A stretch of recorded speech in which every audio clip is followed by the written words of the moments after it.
First of all, I want to say that a few months ago, I went to see the play Much Ado About Nothing. And I thought, wow, I really like that. That would be a cool thing to do a talk on. So I started compiling all this material on it and coming up with all these great ideas. And then the election happened. And I felt like it sounded pretty trite.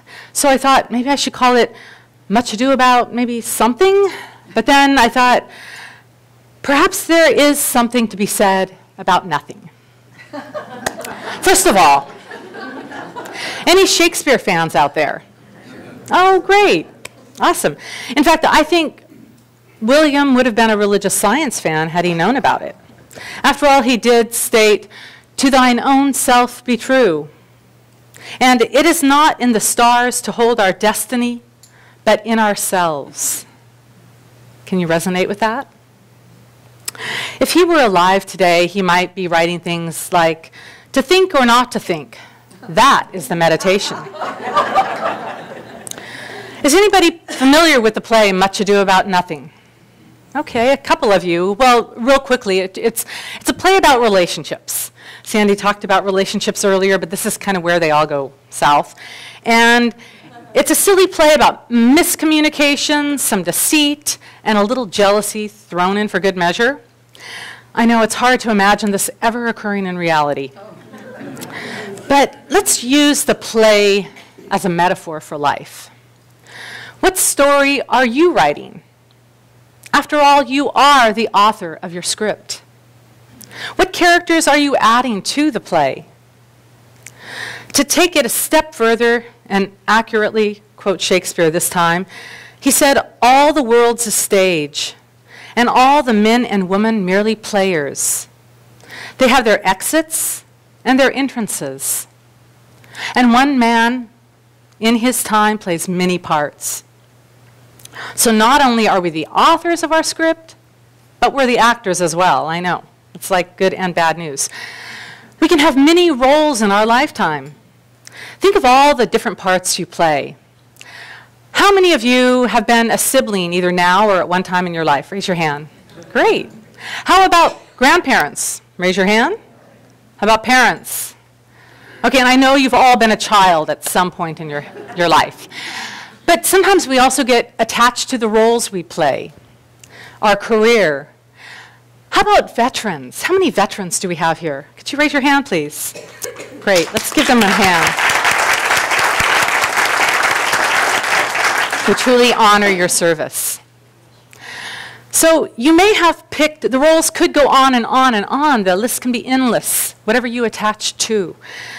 But you may have picked some of the roles consciously and some before you took on this human form. You may have wondered, what characters do I need in order to get the most adventure from my journey? But perhaps you temporarily forgot about it so you could have more fun and live a little bit more freely. It's kind of like when you were playing superheroes. I don't know if any of you did that, but you know, you really believed you were Superman and you're having a great time, and then another little kid came up and said, "You can't really fly. You're not invisible after all." Well, that was no fun. No, we came here to suspend our belief a little bit more so we could totally get into this character that we're playing in human form. And sometimes we have to forget who we really are. So let's go back to the title of my talk, Much Ado About Nothing. Ado is one of those weird words that, according to Webster, meant flurry, confusion, upset, excitement, hubbub, noise, turmoil. Sound familiar to anyone? Byron Katie once said, "We only do 3 things in life. We sit, we stand, we lie horizontal. The rest is just a story, and I might add, a do. And a little ado can go a long ways." So think for a moment. Right now, most of you are sitting. I wonder, what stories are you adding to your script? What are you creating in that bubble above your head? Is it based on the reactions that you get from others? Or is it based on what you observe in others' actions? Perhaps it's multifaceted with several different themes. We can rewrite the assumptions that we're making in our stories. And we often only see what we've been taught to see. Who we see outside of us is truly a reflection on us or in us. We can't recognize something in another unless it is known on some level as us. That can be a really difficult thing to accept. That often who we are offended by has qualities within us that we need to heal. We began with what seemed like a blank page or the nothingness of life. We wanted texture, so we kind of created these exciting scenes in which to live. Are you writing more of a comedy? Maybe you find life quite silly and funny. You've become a jester, and you've mastered the levity in life where you can truly see the humor in most situations. You don't let things get to you so much. Maybe you've learned not to base your happiness on the actions of others. Perhaps your play is more of a drama, where more serious things occur. You have lots of ups and downs, but it's exciting. And on some level, you love that roller coaster ride. You like to be surprised and or shocked with each new scene. Maybe your play is more of a tragedy, where no matter what you feel, you are constantly playing the victim, and every character is trying to kill you at some point. Ever have one of those days or weeks? What's great about this teaching is that we can often recognize that as authors, we can be mindful of what lines we are repeating. Reverend Kathy spoke about a month ago and stated that the brain goes to the comfortable and the familiar. We might be familiar with the drama, but do we want to keep perpetuating it? Perhaps a little rewrite is in order. But sometimes we get so excited about saying those memorized lines. They roll right off our tongues, and we become more animated with each declaration.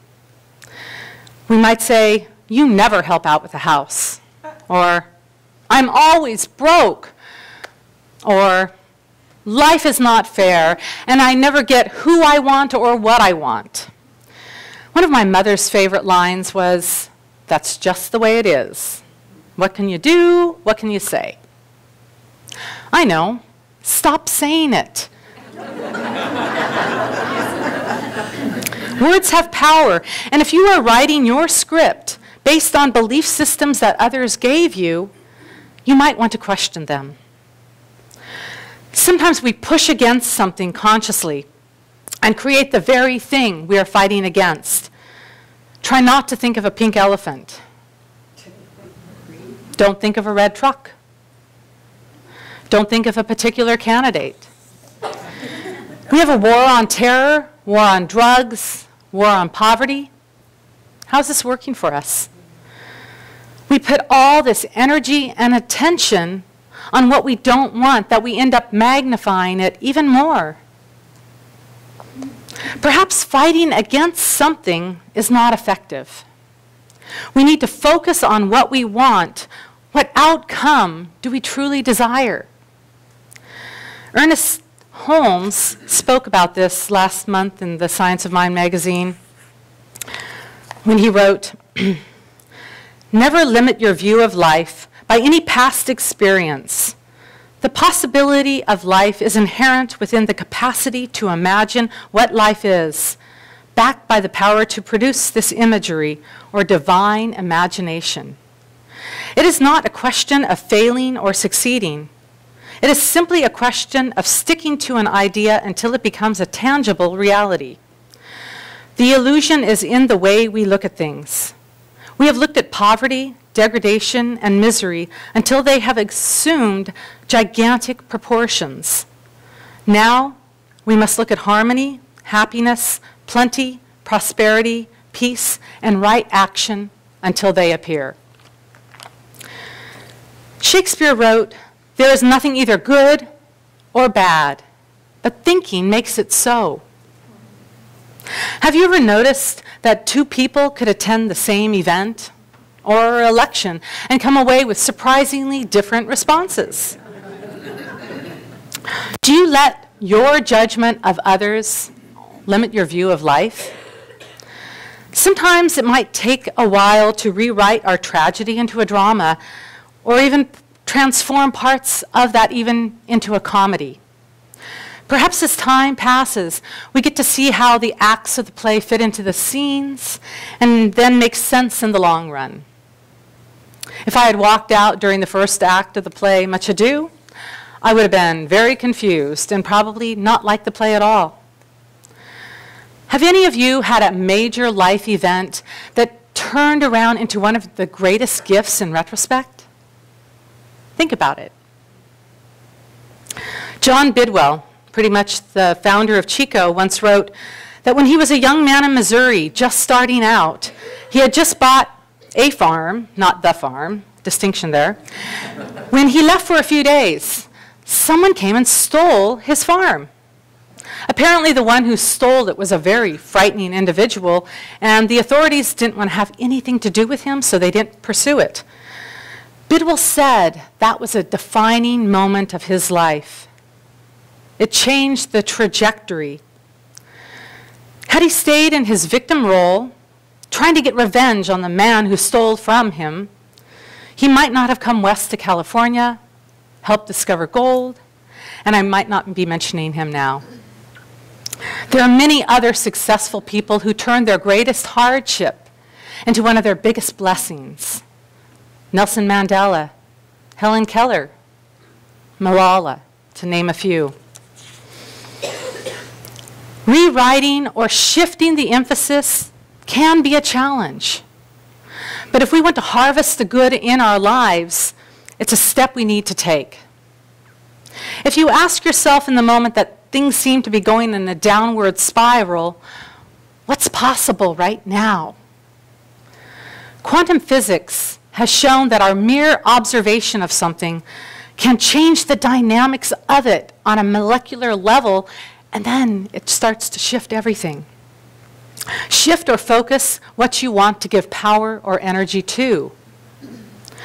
I know it can be frustrating, it doesn't always make sense, and it surely doesn't appear easy at times. But just like other laws, we can use them or misuse them. We might like gravity at times until we fall flat on our face. We like electricity the way it lights up a room, but it can also electrocute us. Labeling a situation as bad could also just block out any good that might come from it. Being able to say, I don't know exactly why this is here in my life, but I know there's a blessing woven somewhere in it. I might not be able to understand until the play is near the end. We might need to form an attitude like Sergeant Schultz, remember him from Hogan's Heroes? He'd walk around and say, I know nothing, even though we knew he really did. But to sound a little bit more sophisticated, I wanted to share a quote by H.B. Jeffrey. He worked in the field of divine science with Emma Curtis Hopkins back in the 1920s. Jeffrey wrote, Jesus spoke the word of truth by knowing it. So he would heal.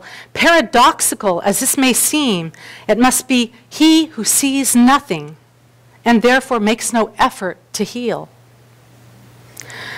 Years ago, when my son was around 5, he woke up one morning screaming about a pain in his hip. Well, he was in so much pain that he couldn't even move his leg, so I rushed him to the ER where they took x-rays.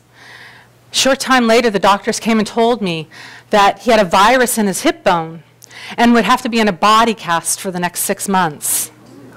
I told the doctor I needed a second opinion. So the moment he left the room, I quickly called my practitioner. And I said, I didn't tell many of the details because I didn't have the time, but I basically said, I just need to know the truth about my son. I need to know about his health and well-being, his inherent true health. The 3 of us did a treatment, and when we went back a few days later for follow-up x-rays, the doctors saw no virus. It was completely gone. In fact, my son never experienced that again. Sometimes I tell my clients, it's best that I don't know all the details of your ailments, for I need to not have that clutter up my consciousness, which can truly block the knowing of your health on an energetic level. So for treatment, we need to embrace our nothingness to allow new possibilities to arise. We need to have the wonder and openness of a child that believes all things are possible. My son had no realization of how difficult his healing might be. In order to have positive outcomes occur, we often need to look consciously at the lines that we're repeating. We need to be able to let go of any applause or fringe benefits that we might be getting from our experience. It's not a bad thing if we're getting something from it. We just need to decide, is it worth the trade-off? Sometimes we can feel left out socially if we're not griping about the same things. Society is often set with the factory default of complaining. We are rewarded more for our negative statements than sharing our dreams and offering up solutions. We might have a script that includes, I hate Mondays, or I always get sick when it's cold. Hours can be spent talking about how nasty the flu season is and who got the sickest from it. Martin Luther King was not remembered for his famous speech in D.C. called, I have a complaint. No, he spoke of his dream. I was camping in Mendocino a few weeks ago, and the fog had condensed into a steady drip outside the tent. All I heard that night was a drip, drip, drip. In the morning, my friend told me how wonderful the oceans sounded that night, and if I had heard them, I was shocked that there was an ocean. We were in the same tent, but apparently I was in my own little torture chamber. If we focus only on the drips, we can't hear the ocean. It's not that things won't happen that we don't like. It's just that we don't have to exaggerate them, endlessly talk about them, and post them all over Facebook over and over again. Being mindful not only of your words and phrases, but questioning what you automatically assume is something negative will help shift your consciousness. What is it about the details of your situation that seem to increase the drama? We need to look beyond the details. One of the ways to do this, and perhaps one of the most important roles you can play, is that of the director. Say to yourself, what so? So what? Now what? You have the opportunity to use some of the tools as a director that can help you oversee your life. And if so, rather than if you're just caught up in that actor's role. One big tool to use in your play is that of equanimity. If you're not familiar with it, basically it means to remain calm, have composure, and don't just react to situations. As a director, you can step back and see the overall picture.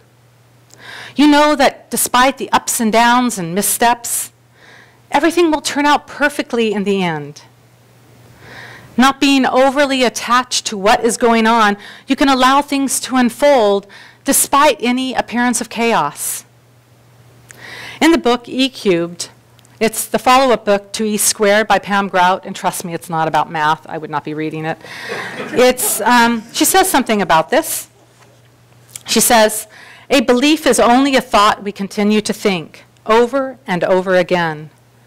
We decide how things are and proceed to do everything we can to prove that conclusion. What if instead of searching so hard for the right answer, we simply admit there's no universal anything?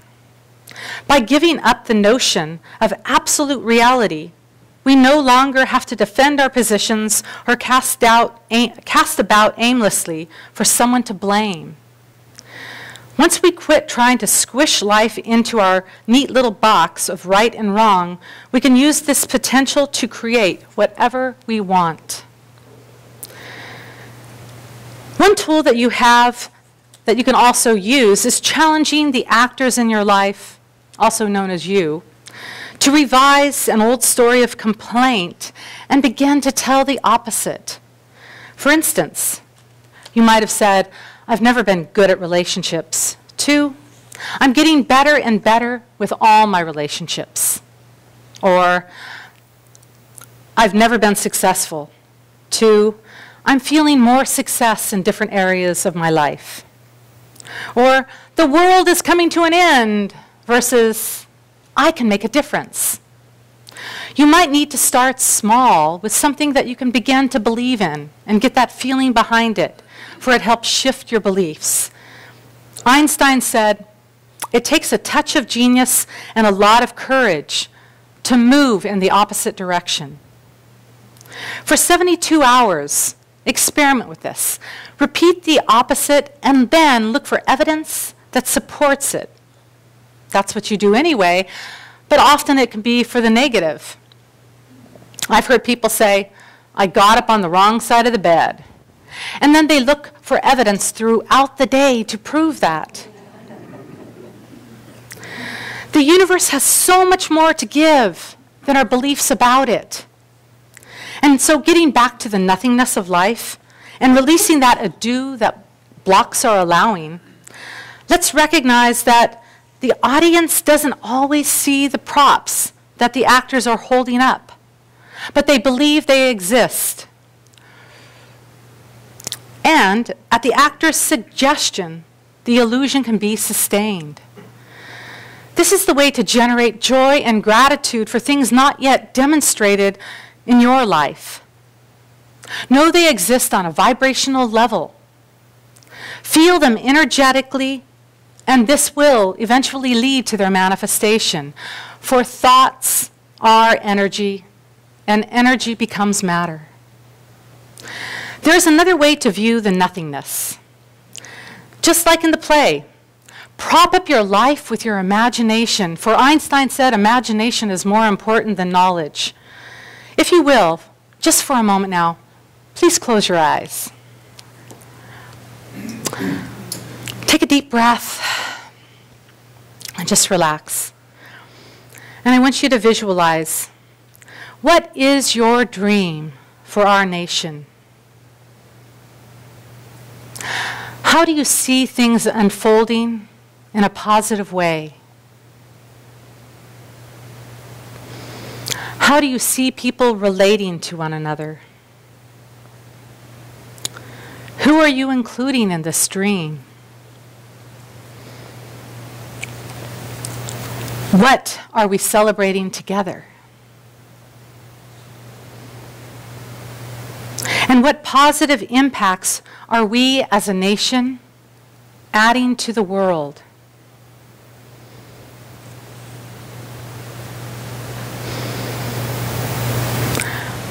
When at some level you can get this, please open your eyes again. And you can take this concept home with you and continue to experiment with it on your own. With our visualization, we can create fantastic things out of nothing. That's how an idea truly begins. A neutral, fertile ground filled with possibility. We might title it, "Much for You Out of Nothing." As you take on the director role, you will be reminded that we live on a loving and supportive universal stage. There are more ways to tell a story, and you can rewrite your script as it's going if you don't like it. We didn't come here for unconditional love. That's where we came from. We came here to experience the fullness of life in human form as spiritual beings. We are the leading edge of creation, with all its contrasts, sorrows, as well as joys. We are immersed in it. The universe is truly rigged in our favor and awaits for us to choose how we want to play things out. But it's easy, and it's also important to remember that the universe is directing us, steering us toward our best and highest good, despite how it might look to our conditional eyes.